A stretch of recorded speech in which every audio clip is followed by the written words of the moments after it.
তুমি কি জানো পৃথিবীতে এমন কিছু মুভি রয়েছে যেগুলো দেখার পর মানুষ রাতে একা ঘুমাতে পারে না। কেউ কেউ দরজা বন্ধ করে বসে থাকে, আবার কেউ কেউ ভাবতে থাকে এটা কি সত্যি হতে পারে, আবার কেউ কেউ বারবার ফিরে এসে সেগুলোকেই রিপিট করে। আজকে আমরা এমনই 5টা মুভি নিয়ে কথা বলবো যেগুলো দেখার পর তোমার মাথা হ্যাং করে দিবে, ঘুম কেড়ে নিবে আর হৃদয় এমন একটা দাগ ফেলবে যা সহজেই মুছে ফেলতে পারবে না। 5 নম্বরে আছে 2018 সালের এক অসাধারণ সার্ভাইভাল থ্রিলার এ কুইট প্লেস। পরিচালক এবং অভিনেতা জোহান ক্রাসিনস্কি এবং তার পাশে বাস্তব জীবনের স্ত্রী এমিলি ব্লান্ট। এই মুভি দেখার সময় তুমি নিজেও শ্বাস নিতে ভয় পাবে। এর গল্পটা ছিল এমন যে হঠাৎ করেই পৃথিবীতে এক অদ্ভুত দানবের আগমন হয়েছে যারা সম্পূর্ণ অন্ধ, চোখ নেই, কিন্তু শ্রবণ শক্তি এতটাই তীক্ষ্ণ যে একটা ছোট শব্দ তোমাকে তাদের কাছে পৌঁছে দিবে।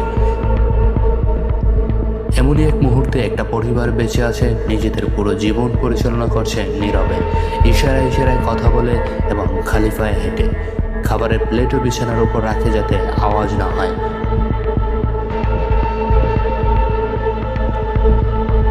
এই কুইট প্লেস শুধু একটা হরর মুভি না, এটা একটা বাবার গল্প যে তার পরিবারকে বাঁচানোর জন্য সব কিছু করতে রাজি। মুভিতে ডায়লগ এতটাই কম যে তুমি নিজেই টেনসিড হয়ে যাবে। বুকের ভেতর চাপা পড়ে থাকে একটা ভয়, সেটাই এই মুভির সবচেয়ে বড় অস্ত্র।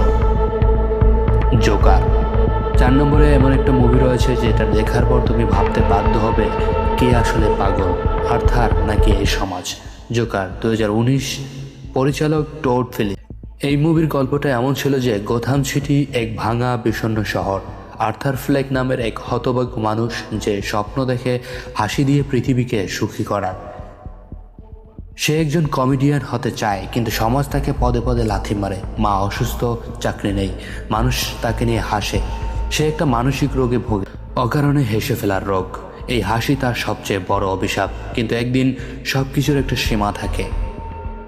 যখন সেই সীমা পেরিয়ে যায়, আর্থার ফ্লেক মরে যায় আর জন্ম নেয় জোকার।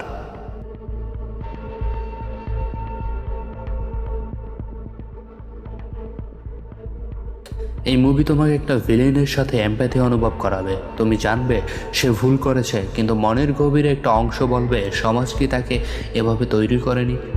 জোকার একটা আয়না এই সমাজের অবিচার, বৈষম্য আর মানসিক স্বাস্থ্যের প্রতি অবহেলার।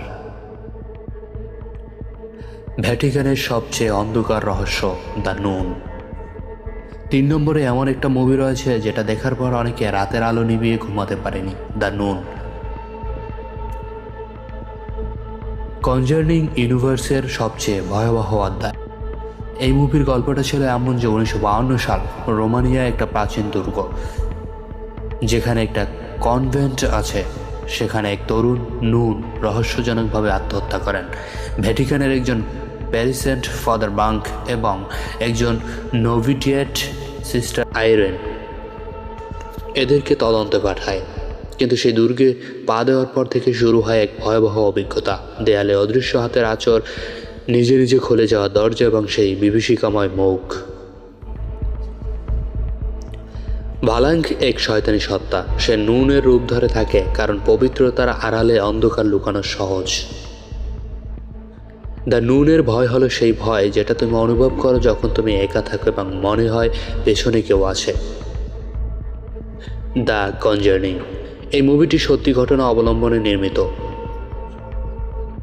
2 নম্বরে এমন একটি মুভি রয়েছে যেটা সবচেয়ে ভয়াবহ দিক হলো এটা সত্যি ঘটনার উপর ভিত্তি করে তৈরি, দ্য কনজার্নিং 2013। পরিচালক জেমস ওয়ান। এই মুভি দেখার পর অনেকেই গিয়ে সত্যিকারের ব্যারন পরিবারের কথা সার্চ করেছেন, আর সার্চ করার পর আরও বেশি ভয় পেয়েছেন।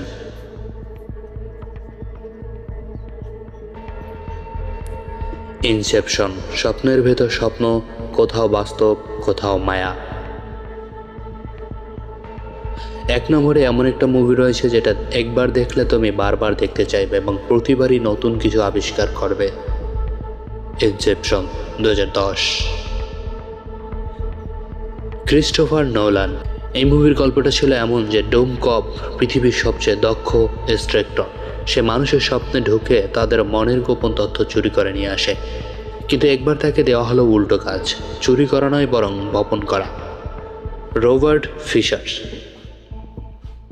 এই লোকের মনে একটা আইডিয়া দিতে হবে এমনভাবে যে সে মনে করবে এটা তার নিজের চিন্তা। এই কাজের নাম ইনসেপশন। এটা করতে হলে যেতে হবে স্বপ্নের ভেতরে, তারপর সেই স্বপ্নের ভেতরের আরেকটা স্বপ্নে, তারপর আরও গভীরে। প্রায় 4 স্তরের স্বপ্ন, এবং প্রতিটা স্তরের সময় ভিন্নভাবে চলে। বাইরে যদি 5 মিনিট হয় তো স্বপ্নের ভেতরে 1 ঘন্টা, আর তার ভেতরে আরও গভীরে গেলে 10 বছর। কেন এটা মাথা নষ্ট করে? ইনসেপশনের শেষ দৃশ্য কব এর টোটেম একটা স্পিনিং টপ ঘুরতে থাকে। সে কি বাস্তবে ফিরে এসেছে নাকি এটাও একটা স্বপ্ন? নোলান এই প্রশ্নের উত্তর কখনো দেননি, কারণ আসল প্রশ্নটা সেটা নয়। আসল প্রশ্ন হলো, কব যখন তার সন্তানদের মুখ দেখছে, যখন সে তাদের কাছে পৌঁছে যাচ্ছে, সেই মুহূর্তটা কি বাস্তব? না হলেও কি যথেষ্ট সুন্দর না? আমরা কি সবসময় সত্য চাই, নাকি মাঝে মাঝে একটা সুন্দর স্বপ্নই যথেষ্ট?